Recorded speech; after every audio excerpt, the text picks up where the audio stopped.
Welcome student.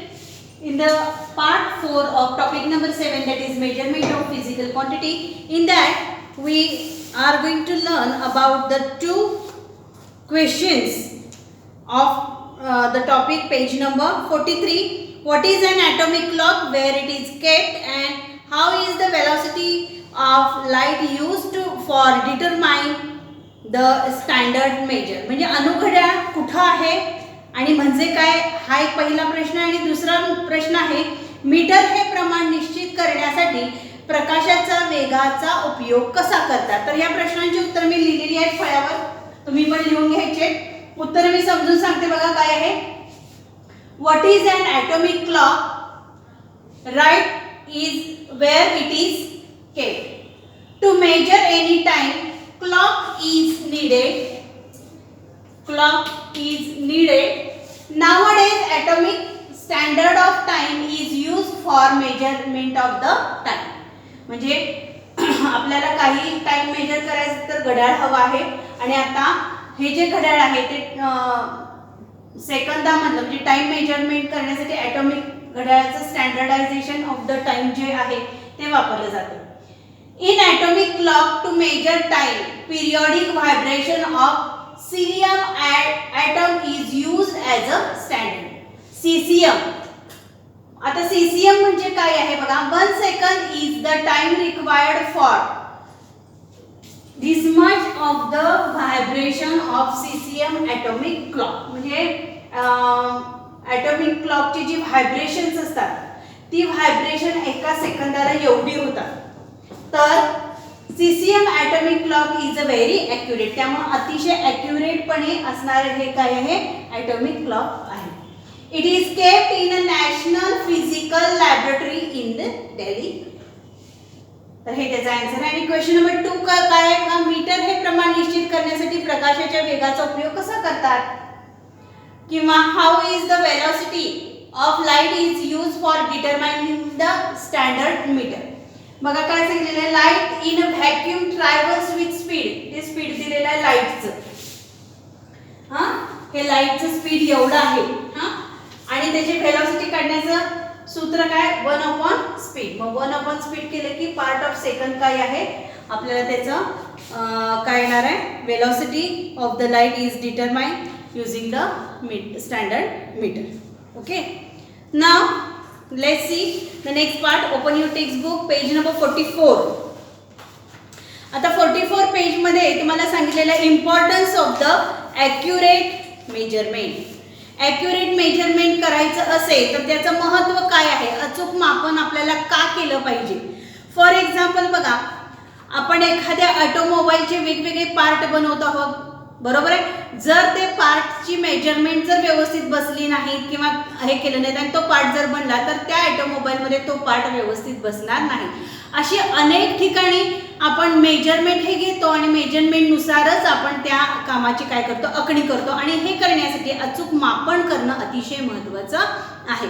बघा, how accurate a measurement must be depend upon its purpose. दुसरं एक हे आहे अचूक मापनाचं महत्त्व, म्हणजे आपण कोणत्या कामासाठी मापन करतो हे लक्षात घ्यायचं आहे. Accordingly an approximate device has to be use for measurement. त्याप्रमाणे योग्य त्या साधनांचा वापर आपल्याला करावा लागतो.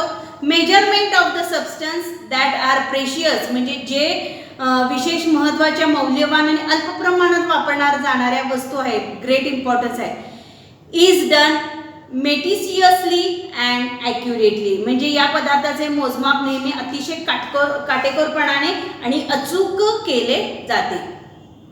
Due to advancement in technology, आणि मग तंत्रज्ञानाच्या प्रगतीमुळे devices that measure very small magnitudes of the quantities like a distance, mass, time, temperature are available now. म्हणजे काय सांगितलेलं आहे बघा, तंत्रज्ञानाची झालेल्या प्रगतीमुळे अंतर, वस्तुमान, काळ, तापमान इत्यादी राशींचे सूक्ष्म मापनही आपल्याला अचूकपणे योग्य त्या साधनाने करणारी साधनं आता उपलब्ध झालेली आहे. For example, distance and time in connection with very important sports competitions, mass of gold, body temperature, etc.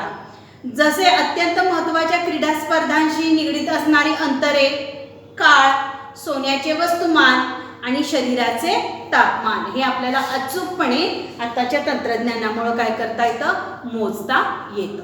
लक्षात आले का पहा.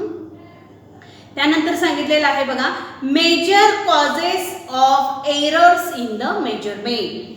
बघा काय सांगितलेलं आहे, मेजर जे हे आहे एरर्स, ते एरर्स आपल्याला आयडेंटिफाय करायचे आणि हे करत असताना एक लक्षात घ्यायचं आहे की त्याच्यामधले जे काही संभाव्य त्रुटी आहेत ह्या त्रुटी आपल्याला शोधून काढता आल्या पाहिजेत. बघा काय सांगितलेलं आहे, not using a appropriate devices. Not using a appropriate device म्हणजे योग्य साधनांचा वापर न करणे. उदाहरणार्थ मला वहीच्या पानामध्ये एखादी रेषा आहे तिचं मापन करायचं, तर तिथं मला मीटर टेप घेऊन चालणार आहे का, नाही, तर त्याला मला कंपासातली छोटी पट्टीच घ्यावी लागणार, बरोबर आहे. आणि मला जर एका गावाहून दुसऱ्या गावाचं अंतर जर मोजायचं असेल ते किलोमीटरमध्ये असणार, तिथं मी रुलर घेऊन चालणार आहे का, रुलर घेऊन चालणार नाही, तर तिथं मला मीटर टेपच घेतला पाहिजे.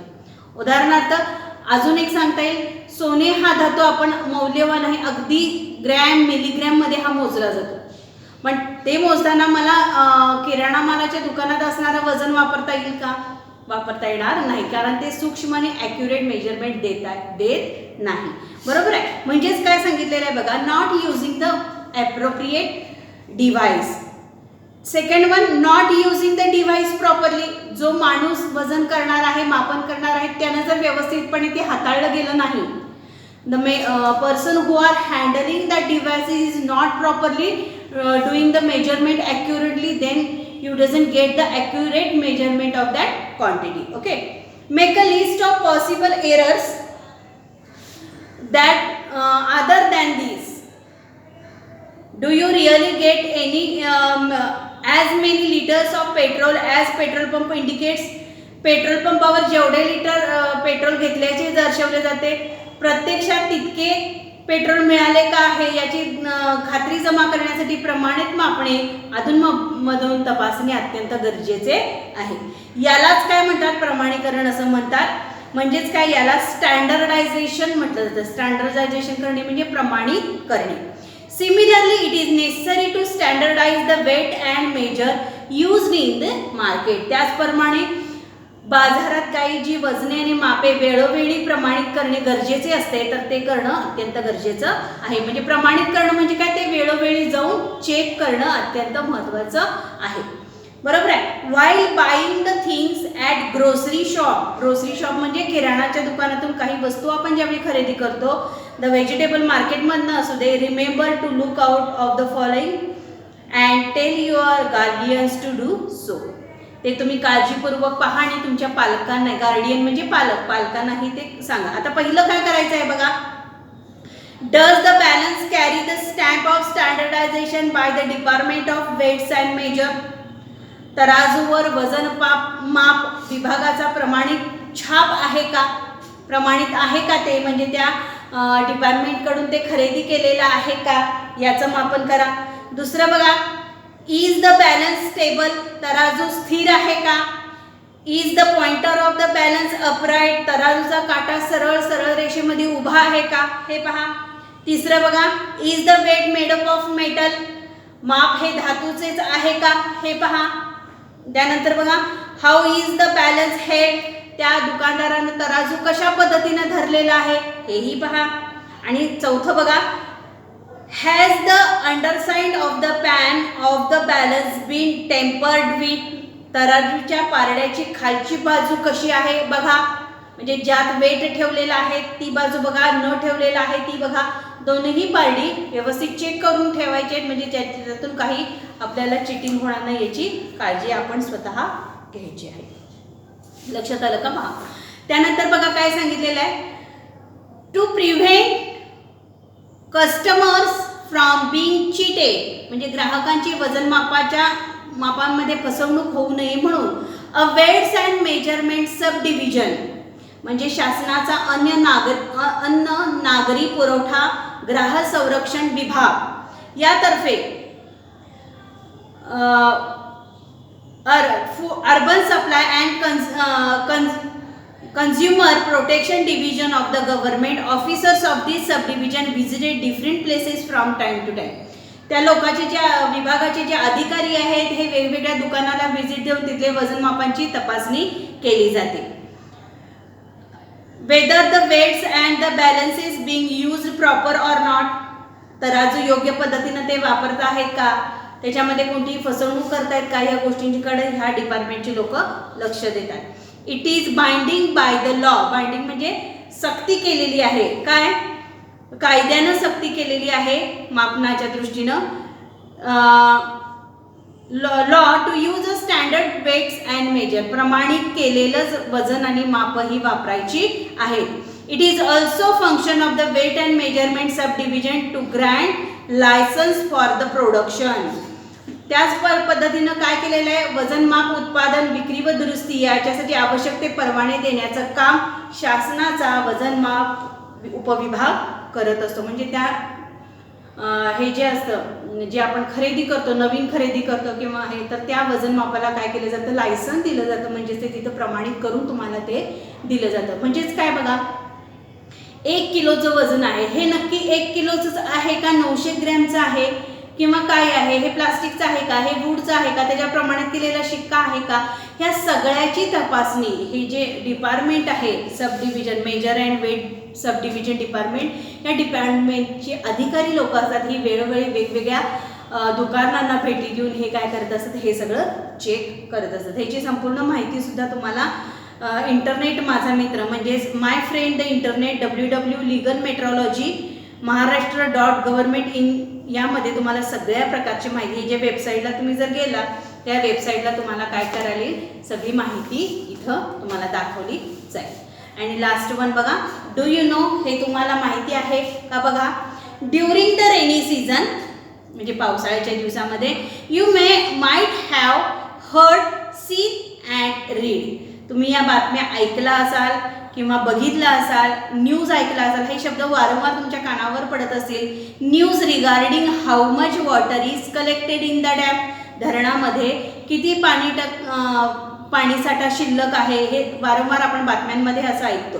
How much water being released and about the present stock of the water in the dam, त्या संदर्भातल्या बातम्या. त्यानंतर किती पाणी धरणातून त्याचा विसर्ग होत आहे किंवा किती पाण्याचा साठा उपलब्ध आहे याबद्दलच्या बातम्या तुम्ही ऐकत असाल. Do you know the following terms in this connection, म्हणजेच काय, याबाबत तुम्हाला खालील माहिती आहे का बघा. हे फार महत्त्वाची जनरल नॉलेज आहे बघा. 1 TMC means 1000 million cubic feet. TMC is the short form. What is the short form? 1 TMC means 1000 million cubic feet. Okay, 1 cubic feet is equal to 28,317 liters and 1 TMC is equal to, ती जी सगळी amount दिलेली आहे साधारण 283 लाख करोड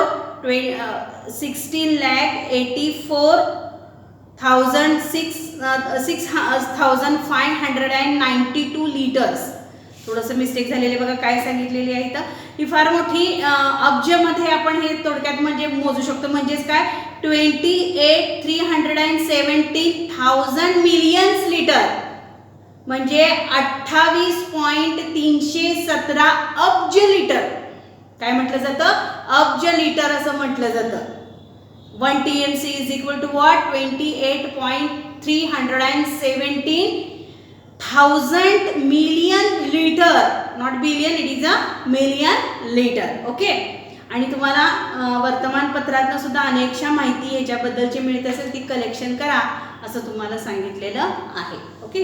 तर या टॉपिकचा जो exercise आहे, हा एक्सरसाइज तुम्ही धड्याचं पूर्ण व्यवस्थितपणे वाचन करायचं आहे. छोटासा धडा आहे, सोपा आहे. वाचन केल्यानंतर तुम्हाला सहजपणे या प्रश्नांची उत्तरं समजली जातील आणि नेक्स्ट व्हिडिओमध्ये सुद्धा मी तुम्हाला या प्रश्नांची उत्तरं सोडवून देणार आहे. ठीक आहे. Good day.